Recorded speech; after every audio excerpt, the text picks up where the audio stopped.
लात जूते खाएंगे, दरी हम बिछाएंगे। लात जूते खाएंगे, दरी हम बिछाएंगे, मिलकर दरी उठाएंगे, नेता हम ही बनाएंगे। हर बार लतियाए जाएंगे, जूते चप्पल खाएंगे, कागज ढूंढने जाएंगे, जवानी हम लुटाएंगे, दरी बिछाओ गैंग हम बनाएंगे। जय हिंद दोस्तों, मैं हूं शम्स तबरेज और आप देख रहे हैं टाइम्स मील। इस वक्त पूरे देश में दरी बिछाने वालों की बहार आ गई है। हर तरफ दरी बिछाने वालों का दिल खोल कर याद किया जा रहा है। हर कोई खुद के हारने के लिए मुसलमानों को जिम्मेदार ठहरा रहा है। पहले तो बसपा की बहन कुमारी मायावती जी जिम्मेदार ठहरा रही थी, अब कांग्रेस ने अपनी हार का ठीकरा मुसलमानों के माथे पर फोड़ना शुरू कर दिया है। मुसलमान दरी बिछाता रहेगा, मुसलमान इनको पलकों पर बैठाता रहेगा, लेकिन इनको सिर्फ मुसलमानों का वोट चाहिए। ये मुसलमानों को कहीं से भी आगे बढ़ता नहीं देख सकते, ना ये मुसलमानों को टिकट देना चाहते हैं। हमारी दरी बिछाओ वाली भाषा से बहुत से लोगों को बुरा लग सकता है, लेकिन इसमें भी ये सच्चाई है कि जिन मुसलमानों ने खुद को बंधुआ मजदूर बना लिया है, आज उन्हीं के ये मालिकान मुसलमानों को गलिया रहे हैं, मुसलमानों को कोस रहे हैं कि तुम्हारे वजह से हम हार गए, तुम लोगों के कैंडिडेट ने हमको हरा दिया, तुम्हारे कैंडिडेट ने हमारी पार्टी को संसद की सीढ़ियां चढ़ने से रोक दिया। जी हाँ दोस्तों, महाराष्ट्र में एक भी सीट ना देने वाली कांग्रेस, शरद पवार की एनसीपी, उद्धव ठाकरे की शिवसेना, एक भी सीट महाविकास आघाड़ी के गठबंधन ने, एक भी सीट इंडिया गठबंधन ने महाराष्ट्र में मुसलमान को नहीं दिया। और वही महाविकास आघाड़ी और उसी कांग्रेस के नेता कह रहे हैं कि फलाने कैंडिडेट के वजह से हम हार गए। वो अपनी हार का ठीकरा खुद के ऊपर नहीं फोड़ रहे हैं, वो अपनी हार का ठीकरा मुस्लिम उम्मीदवार के सिर माथे पर फोड़ रहे हैं। और वो सोशल मीडिया पर लिख रहे हैं कि इन्होंने हमारे वोट काट लिए, इन्होंने अगर अपने कैंडिडेट ना खड़ा किए होते तो हम जीत गए होते। मतलब ये जहां खुद खड़ी हो जाएं, इनकी पार्टियां जहां खुद खड़ी हो जाएं, दूसरा कोई व्यक्ति वहां खड़ा नहीं हो सकता, ना वो चुनाव लड़ सकता है। फलाने फलाने की ए पार्टी है, फलाने फलाने की बी पार्टी है, फलाने की सी पार्टी है, यही कहकर ये लोग अपना राजनीतिक दांव चलते रहते हैं और मुसलमानों का वोट काटते रहते हैं। अब कांग्रेस की प्रवक्ता सुप्रिया श्रीनेट जो बीजेपी को भर भर के गाली देती हैं, हाँ ये बात अलग है कि अगर मौका मिल जाए तो कल को बीजेपी में शामिल होने के बाद कांग्रेस को गालियां देना शुरू कर देंगी, लेकिन यही सुप्रिया श्रीनेट महाराष्ट्र में अपनी हार के लिए, महाविकास आघाड़ी की हार के लिए मुसलमानों को और प्रकाश अंबेडकर की पार्टी को जिम्मेदार ठहरा रहे हैं। एमआईएम जो कि महाराष्ट्र में एक सीट पर पहले से उसका दबदबा था, औरंगाबाद सीट पर, वहां भी अपने हार के लिए ये इम्तियाज जलील को जलील करने की कोशिश कर रहे हैं। इम्तियाज जलील के सर माथे पर अपनी हार का ठीकरा फोड़ रहे हैं, जबकि हालत यह है कि अकेले इम्तियाज जलील ने बहुत ज्यादा वोट पाए थे और उसका वोट काटने वाले यही महाविकास आघाड़ी उद्धव ठाकरे और उद्धव ठाकरे की शिवसेना थी। इन लोगों ने एक सीट मुसलमान को नहीं दी, जबकि महाराष्ट्र में 14 सीटें ऐसी हैं जहां मुसलमान अगर डटकर मुकाबला कर दे तो सारी पार्टियां धराशायी हो जाएंगी। जिसको मुसलमान वोट देगा वो नैया पार कर जाएगा लोकसभा चुनाव का, लेकिन इन लोगों ने टिकट ही नहीं दिया। क्यों? क्योंकि दरी बिछाने वाली कौम इसी लायक बन चुकी है। दरी बिछाने वाली कौम ने अपने लिए टिकट नहीं मांगा, और जब टिकट अगर मांगा भी तो इनको टिकट नहीं दिया गया। लेकिन अगर मुसलमानों ने निर्दल कैंडिडेट खड़ा करके एक तरफा वोट देना शुरू कर दिया होता तो आज इन तमाम दरी बिछवाने वाली जो पार्टियां हैं मुसलमानों से, वो सब के सब मुसलमानों के आगे नतमस्तक हो जाती और मुसलमानों के हाथ पैर जोड़कर इनको टिकट भी देती, इनको विधानसभा भी पहुंचाती, राज्यसभा भी पहुंचाती और इनको नेता, सांसद, विधायक बनाते हैं। महाविकास आघाड़ी जिसको बोला जाता है महाराष्ट्र में इंडिया गठबंधन, आप उसे कह सकते हैं महाराष्ट्र के लिए, उसे महाराष्ट्र में महाविकास आघाड़ी कहते हैं। लेकिन महाविकास आघाड़ी ने इम्तियाज जलील का, एमआईएम का वोट काट लिया और अब सुप्रिया श्रीनेट कह रही हैं वंचित आघाड़ी मोर्चा की वजह से हमारे कैंडिडेट हार गए और खासतौर ओवैसी की पार्टी के जो नुमाइंदे हैं उनके वजह से भी हमारे उम्मीदवार हार गए।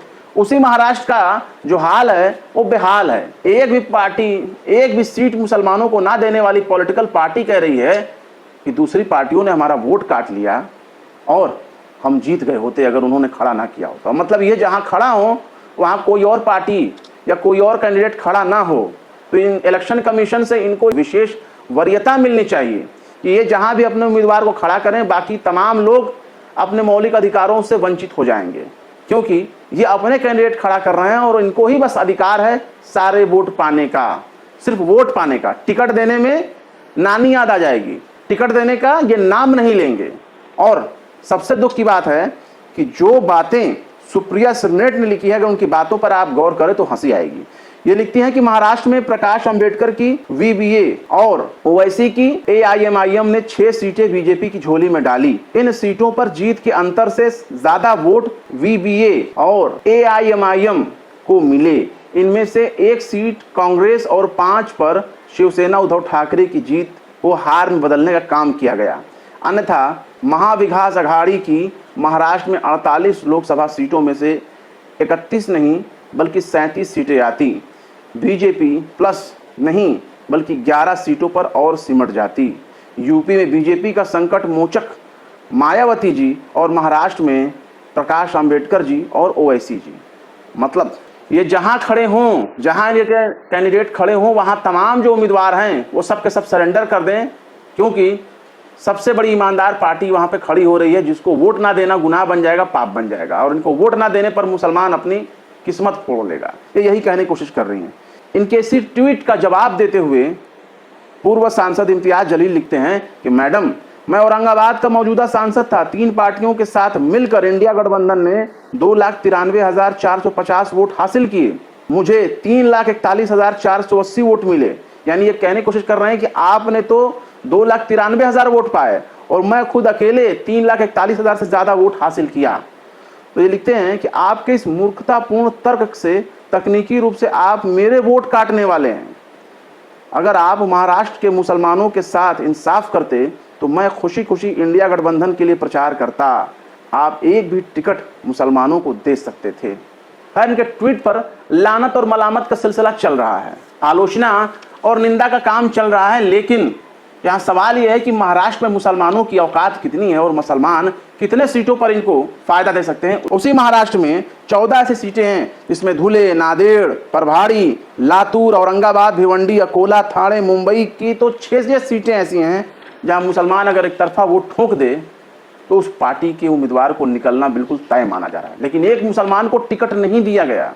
इवन मैंने तो यह भी सुना है कि इसी लोकसभा इलेक्शन में एक मुस्लिम उम्मीदवार के आगे जाने की उम्मीद की जा रही थी कि उसको तो टिकट देगा ही कांग्रेस देगा। उन्होंने उसको टिकट नहीं दिया। कांग्रेस ने उस मुस्लिम को टिकट नहीं दिया, लास्ट में उसने रिजाइन कर दिया, काफी खरी खोटी सुना करके। तो ऐसे में सवाल है कि मुसलमान क्या है? मुसलमान की औकात सिर्फ इतनी है कि वो अपने आप को इन सियासी पार्टियों का बंधुआ मजदूर बना के रखना चाहता है। अगर उसको खुद आगे बढ़ के लड़ना है तो किसी पार्टी से टिकट मांगने के लिए वो हाथ पैर ना जोड़े, ना इनके किसी भी कैंडिडेट को वोट ही करे, तौबा कर ले।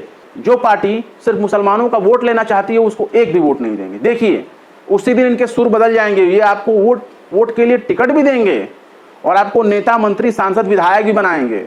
वरना सिर्फ आप इनकी गुलामी करते रहिए, आप इनको वोट देते रहिए, उसके बदले टिकट की उम्मीद तो बिल्कुल ना करिए। और जो बातें भाजपा के लिए कही जाती हैं, भाजपा को हराने के लिए मुसलमानों ने कोई ठेका नहीं ले रखा। वरना जो लोग राजनीतिक तौर पर ठेका ले रखे हैं वो रात में राम जी का सपना देख करके अगले ही दिन पार्टी बदल देते हैं। पर अफसोस, मुसलमान अभी भी भाजपा को हराने का ठेका लेकर के बैठा हुआ है। जो पार्टियां मुसलमानों को एक टिकट देने में भी खुद को अपमानित महसूस कर रही हैं, मुसलमानों को एक टिकट देने के सवाल पर भी वो जवाब नहीं देना चाहती हैं, ऐसी राजनीतिक पार्टियों का बंधुआ मजदूर क्यों बन रहा है मुसलमान? लात जूते खाएंगे, दरी हम बिछाएंगे, हर बार लतियाए जाएंगे, दरी हम बिछाएंगे। फिलहाल क्या कहेंगे इस खबर के बारे में कमेंट बॉक्स में जरूर बताएं। फिर मिलते हैं किसी और वीडियो में एक नई खबर के साथ। शम्स तबरेज को दीजिए इजाजत। जय हिंद। अगर अभी तक आपने हमारे चैनल टाइम्स मेल को सब्सक्राइब नहीं किया है तो जल्दी से सब्सक्राइब कर दें और बेल आइकन भी प्रेस कर दें।